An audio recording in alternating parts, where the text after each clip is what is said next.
Hello everyone, सभी को मेरा नमस्ते। मेरा नाम है ऋषभ।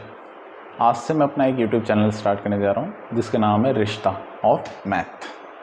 एज इट है। एक्चुअली मैथ्स मेरा फेवरेट सब्जेक्ट था और है। बचपन से मेरे को मैथ्स बहुत पसंद रहा है।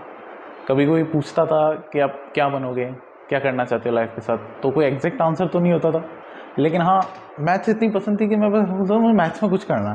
तो आगे जाके कोशिश करी क्या करना है क्या करना है, तो समझ में आया कि पीएचडी जैसी चीज़ कोई होती है, तो मैं पीएचडी करूँगा।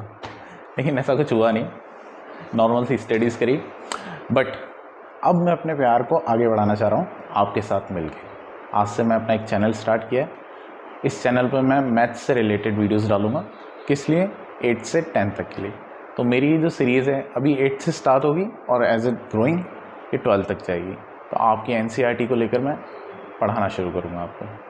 प्लीज़ मेरे साथ जुड़िए, पढ़िए, एंजॉय करिए, सीखिए। Thank you.